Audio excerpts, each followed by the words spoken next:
So if you go online and make a post that incites violence and then you get convicted for it, all of a sudden you are a political prisoner.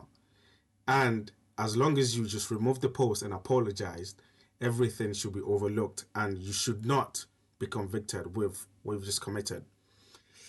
Yeah, doesn't make sense, does it? Because that's exactly what some of these guys on the screen are trying to claim. But before we jump into that, if you're new around to this channel and you want to see more videos like this, subscribe and also drop a like on the video. Well, I'd like to bring in my panel to talk about this a little bit more, and where else better to start than our in-house lefty and Keir Starmer lovey, Kai Wilshaw. Kai, listen, I think the evidence is pretty clear. Lucy Connolly's interview the other day was damning for the Prime Minister, damning for the government. Why did the Prime Minister feel it was necessary to get involved in our legal system? I really don't see the connection here, Alex. I think it's bonkers for you to suggest, and quite insulting for political prisoners, actual political prisoners across the world, for you to suggest that this is in any way comparable. And in any case, there's 1.1 million convictions in this country, right? And we're focusing on social media crimes that only account for about 44 of those convictions. So really, this has been... But that's like saying there's only a few murders here and there, but we'll tolerate those murders because the most of them are just crimes of theft. That's ridiculous. That's absolutely bonkers. No. But what we are really getting at, what we actually have in this country is a completely broken justice system. We do. It's not two-tier justice like you claim. And you claim it very well by cherry-picking cases that on the face of it... Prime Minister's own words, Kai. On the face of it, look ridiculous. But obviously she's been hard done by, Lucy Connolly. But to extrapolate that out and make this an endemic problem is actually quite ridiculous. Well, I'll come on to you, because I think it's... Trying to make a claim about the Prime Minister being the one that instigated her being put in prison or being found guilty. She was found guilty after she pleaded, she was found guilty because, well, she wasn't actually found guilty. She pleaded guilty, right? Like, if she didn't, she would have gone to trial, which means there's an opportunity there for her not to be found guilty and for her to be found guilty. Trying to say the Prime Minister intervened in some way, shape or form by coming out and actually saying, hey, these people have actually done wrong. Trying to say that has any indication whether or not she was going to be guilty is totally farcical. The Prime Minister has no judiciary power over who gets convicted or not. Okay, there's a concept of separations of power. The Prime Minister has his own political problems he has to deal with. The judiciary system also have their own judiciary power. The Prime Minister cannot intervene. Regardless of what he says on the media, he can't intervene. The ultimate authority and ultimate power stands with the Supreme Court. They hold the power in there. Whatever the Prime Minister says, trying to say, yeah, what it is for. No, you're not a political prisoner. You pleaded guilty and you never give yourself a chance to be able to actually get away with it. You never give yourself a chance because you pleaded guilty. And also, what you said incited violence. People acted on it. So you don't really have much ground to stand on, to be fair. Absolutely tragic that anybody's locked up for free speech, by the way. I think every single... Free speech.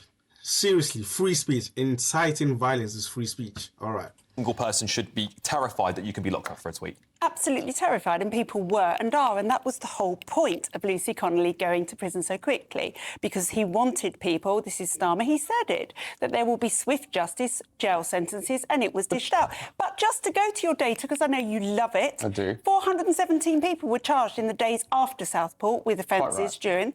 369 of them went to jail immediately. Now, you're talking on the one hand of our broken justice system where we don't have any places, but actually we did suddenly have loads of places for people who had tweeted, who had said something about, or who'd thrown a flag at a policeman, Kai.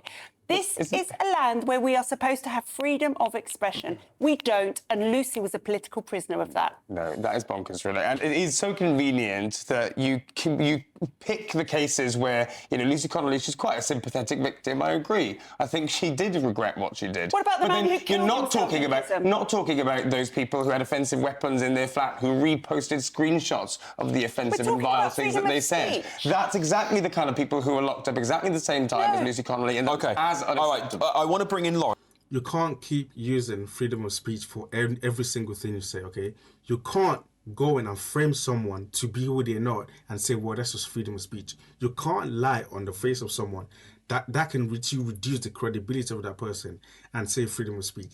At some point, freedom of speech, sometimes it can't be allowed. If you're deliberately putting out misinformation, can't be freedom of speech. You can't use that.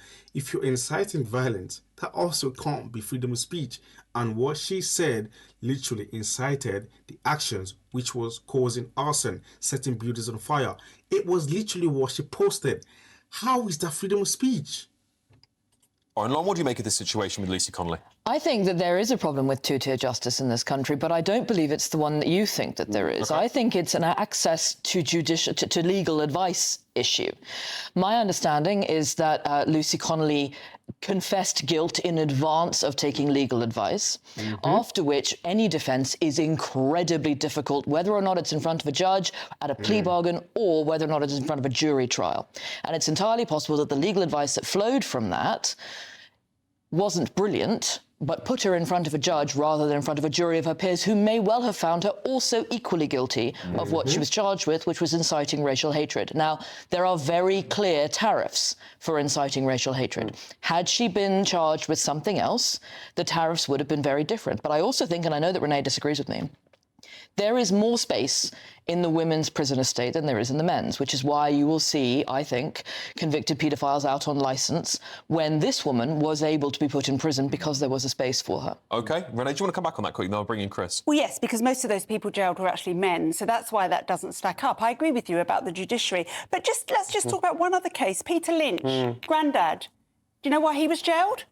Go on. Holding a placard up. Yeah, and exactly my point. You're cherry-picking cases. What did the placard say? What did he say? The placard Yeah. said that the media was corrupt, something to that offence. The media. Something to that offense. Okay, so you didn't want to actually say what the placard actually said. Right now, whatever she says has totally lost credibility because she tried to hide it, what the placard actually said. If you're trying to be genuine and you actually think that person was convicted on really false reason, you just say, hey, he held on the placard and the placard said this, which is really unfair to imprison someone for.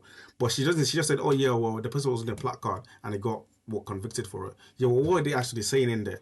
I bet if you actually do some form of research, there's actually more that she's actually withholding. There's actually more information there that she actually hasn't said, but that actually can be criminally convicted for. But obviously she's withholding it because you're cherry picking information because you want to make it something like, oh, Lucy Connolly, she was a political prisoner. It's like, okay, whatever you say. He was corrupt. Yeah, there you go. And then he ended up hanging himself, which is In prison. terrible. Which is, it's a horrible... Well, let me horrible bring you in. case, but... Chris, do you think anyone should be locked up for free speech crimes in Britain in 2025? Or do you think there's a red line somewhere we need to draw? I just look at Ricky Jones and what he said.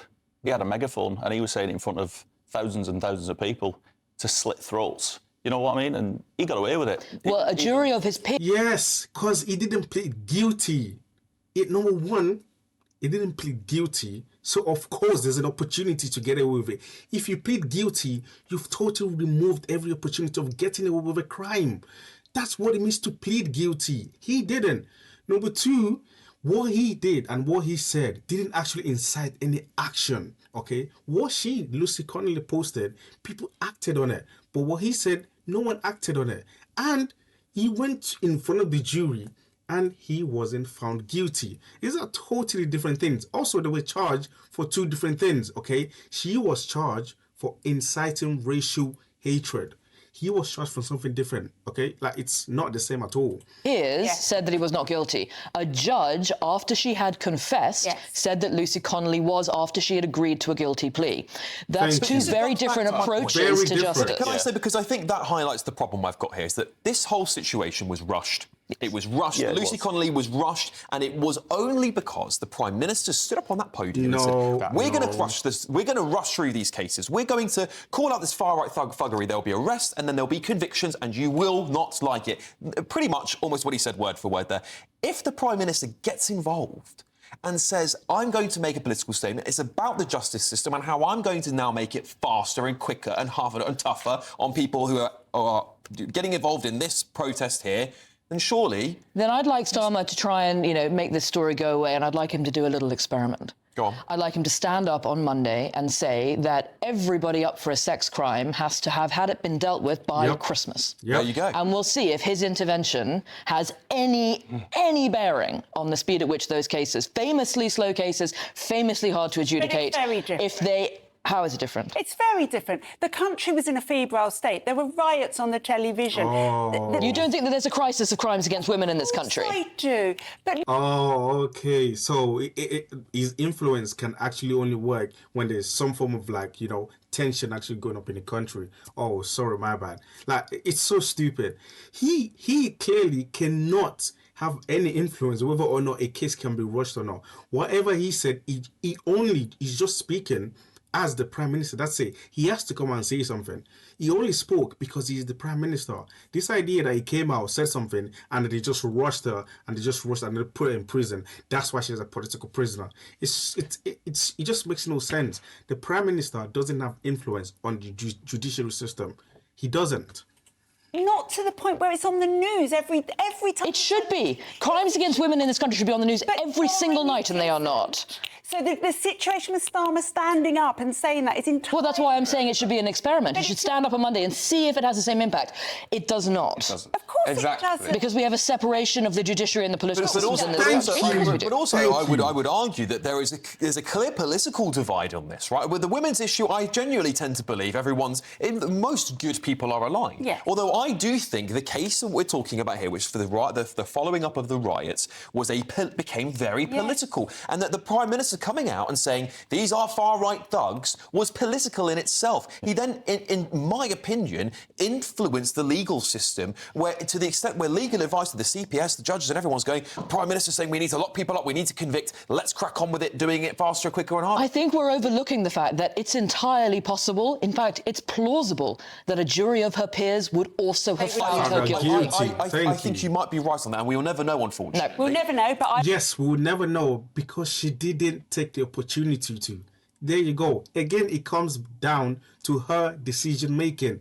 She is not a political prisoner. She had opportunities to not plead guilty.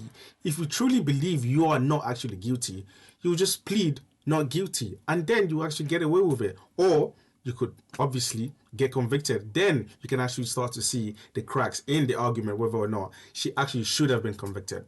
I would say that they would not have convicted her. And there is an elephant in the room here that nobody's addressing, which is crimes against women are not viewed as politically important as the Muslim vote. Interesting. Yeah, that's very interesting. Chris, when it comes to... These people only care about crimes against women when it's done by illegal immigrants. That's the only time they care about women's issues, women's safety. It's the only time.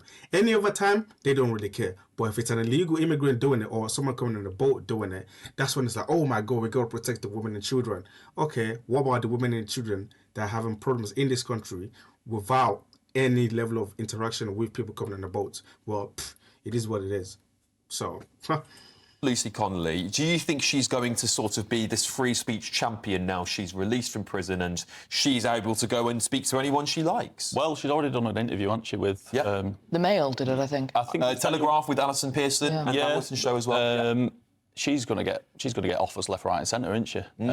She's talking to Trump's administration. Well, I think there was a little bit of confusion as to whether that was Is it real Dan or not. Wooten? Yeah, She's done an Yes. interview with. That's correct. She's That's done correct. it, and I'm not sure whether she is going to speak to the Trump administration, but do you think, Chris, like when it comes to America, because America has been taking quite a keen interest in free speech, I don't know whether she is meeting the Trump administration. There's been some confusion about whether that's actually taking place. But do you think someone like Lucy Connolly will have an international impact? Because she's quite an ordinary person, isn't she? yeah, of course, because Keir Starmer sat in the White House and told them that we have free speech and we don't have censorship and stuff. And what she did, she obviously tweeted and she got locked up for 31 months. Do you know So what? I think Keir gaslights the Yes, British public totally. massively, and he was very, very quick to the far-right thugs, the far-right racists and stuff. And if you look at what actually happened at Southport, then people are just absolutely frightened and worried. You know, they're children. Yeah. I've got young girls myself. You know what I mean? I would probably do the same, not to a degree of what these... but I find it absolutely mental how he just comes out, far-right, racist, did it? He puts everyone in one basket. And I hope she wipes the floor with them, to be honest. Yeah, and listen, I know she's regretted saying what she said, and she's come out and said, I don't condone violence, and nobody should condone violence. Nobody wants... I don't think she's even said, I didn't mean to incite any hatred at all. She was just having a moment. She thinks she described it as a red mist that falls over her, which I think is perfectly human. Just the difference... The problem there, right? You just say she's a political prisoner, and these people, like, it's a problem of free speech. If it's a problem of free speech, then why would she need to delete it? Okay, the only reason why she needs to come and apologize, or the only reason why she has to delete it very quickly, is because it's probably because she's done something wrong. Why would you ever need to delete it if it's actually free speech? You would just leave it there and say, hey, this is free speech. How can you possibly try and prosecute me for this? The fact she's come out and apologized and deleted it clearly shows you it isn't free speech. Otherwise, why would you apologize for when you haven't done something wrong? Why would you need to? So obviously she believed she'd done something wrong, or she was coerced into believing it. This is in 2025. This is where the law is just not fit for purpose anymore. Public Communications Act, but it's somewhere along those lines, is that it isn't fit for purpose, and therefore people put words up on the internet and they never go away anymore. Yeah. This is why I find the Free Speech Union to be so interesting, because we do have a protection for freedom of expression in this country. We have Article 8 under the ECHR converted into the Human Rights Act in 1998, and the Free Speech Union has a much better understanding of how to protect on issues of free speech. So, I think, there's a lot of lefties who come on when there's a protest. It's like, don't talk to the police, don't say anything. I think our side of the argument also has to say, if you're arrested at a protest, don't say anything. Well, Find a lawyer. I'll fight for it. And I don't believe Ricky Jones should have gone to prison either. I don't believe that should have ever happened. I want everyone to have freedom of speech in this country, no matter how vile I might find it. Even saying, like... What he said, yes. Well, the thing is, I couldn't get my head around it. He had a megaphone, so he wanted his voice to be heard. But if I went into Manchester Town Centre tomorrow with a megaphone and I got a crowd and I started saying, right, slit the throats of these people, I would be locked up. I'd get thrown in prison. Well, listen, I don't think you should. I think the way the Americans do this, Chris, is that they judge incitement to violence based on whether or not someone actually acts on whether or not the words have... And I think that is the correct way to do it. I'm not saying it's right, but I think, for me, that's where I would land it. Final word to you on this, Kai. How would you like it if let's say, a Farage government comes out tomorrow, there's been rioting, and says, oh, these far-left thugs, and starts locking up people that are disagreeing with him on the internet? Would you be unhappy about that? Would you call him a dictator? Do you think you'd say it was two-tier justice then? You can't make up your mind, can you? Either it's indecisive, I'm asking here, or he's a statesman. He was being decisive, he was wanting what the country needed, and you don't like it. OK, well, we'll leave it there, shall we? A Northamptonshire police spokesperson said this. We are aware of comments made by Lucy Connolly in an interview following her release from prison. We hope to contact Mrs Connolly in the coming days to understand the issues she has raised around... The worst part of all this, right? The worst part is these people talk about actually having free speech, but when people that put up boards of Palestinian action and people supporting Palestinian action, and these people are getting arrested en masse, that getting scooped up, so many of them, where was the outrage from you guys saying, hey, they can support Palestinian action? These people, it's free speech. They would never say that. So if you truly believed in free speech, you would also support the people that are getting arrested for supporting Palestinian action. But you don't, because you're cherry picking stuff. And also, final thing, she's going to be hailed as some Hail Mary and the person that represents the diversive nature of UK politics and the issue with free speech and how bad the political system is. She's going to be representation of that. She's going to get interviews. People want to talk to her. She's going to be hailed as like some amazing person that fought against the system. But it's just lies, okay? Like, whatever it is that's actually going to happen with her after this, she already had an interview talking about, I'm a political prisoner, I'm the Prime Minister's political prisoner. It's like, no, it's not the case, okay? That's just the worst part. People are going to see her as the Messiah now, but it is what it is. That's just my thoughts. If you disagree, put it in the comments below. Also, if you like the video, drop a like and also subscribe.